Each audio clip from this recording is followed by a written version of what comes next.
समय की बात है। किसी राज्य में एक बहुत ही न्यायप्रिय और कर्तव्यनिष्ठ राजा राज करता था। उसका स्वभाव बड़ा ही सरल और प्रजावत्सल था। वो अक्सर भेष बदलकर गांव-गांव जाकर प्रजा की स्थिति का स्वयं निरीक्षण करता और उनकी समस्याएं सुनकर समाधान करने की कोशिश करता। राजा की न्यायप्रियता और कर्तव्य निष्ठा के चर्चे दूर दूर तक फैल गए थे। ऐसे ही एक दिन राजा अपने मंत्रियों के साथ किसी दूसरे गांव में भ्रमण के लिए गया। वहां के लोगों की स्थिति और उनकी समस्याओं को समझने के बाद जब वो अपने विश्राम स्थल की ओर लौट रहा था, तभी अचानक उसके कुर्ते का एक बटन टूट गया। राजा ने तुरंत अपने मंत्री को बुलाया और कहा, इस गांव से किसी कुशल दर्जी को बुलाओ जो मेरा बटन ठीक कर सके। मंत्री ने गांव में तलाश की तो पता चला कि पूरे गांव में केवल एक ही दर्जी है।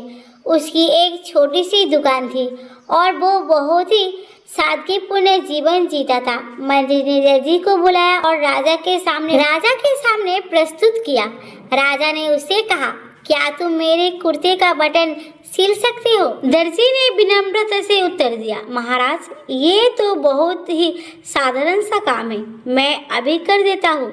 दर्जी ने अपने थैले से सुई धागा निकाला और कुछ ही पलों में कुर्ते का बटन सिल दिया। राजा उसका काम देखकर प्रसन्न हो गया।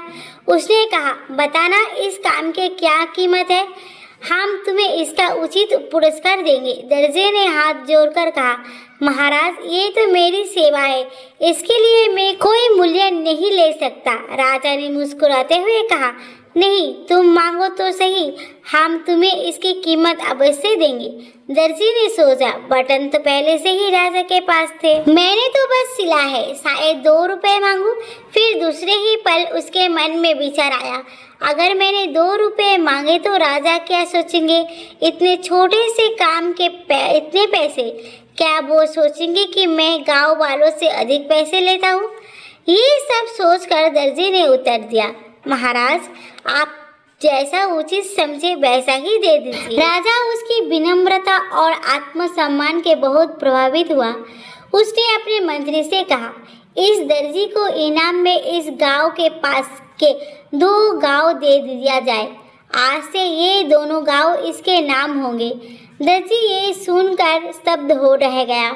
उसकी आंखों में आंसू थे। वो सोच रहा था कि जहां मैं केवल 2 रुपए की सोच रहा था, वही राजा ने मुझे 2 गांव का मालिक बना दिया। उसने राजा को बार बार धन्यवाद दिया, लेकिन राजा मुस्कुराते हुए वहां से चला गया। इस कहानी से हमें ये सीख मिलती है कि हम अक्सर अपनी सोच और सीमाओं के अनुसार मांगते हैं। हमें लगता है कि हम जो मांग रहे हैं वही हमारे लिए सबसे अच्छा है, लेकिन ईश्वर की योजना और देने की शक्ति हमारी कल्पना से कहीं अधिक होती है। भगवद गीता में श्री कृष्ण कहते हैं, कर्म करो, फल की चिंता मत करो। जब हम निस्वार्थ भाव से अपना कर्म करते हैं और फल की इच्छा भगवान पर छोड़ देते हैं, तो ईश्वर अपनी मर्जी से हमारे लिए सबसे उत्तम निर्णय लेते हैं। इसलिए मांगो मत, बस कर्म करो और भरोसा रखो, ईश्वर आपको आपकी सोच से अधिक और आपकी पात्रता से बढ़कर देने की क्षमता रखते हैं।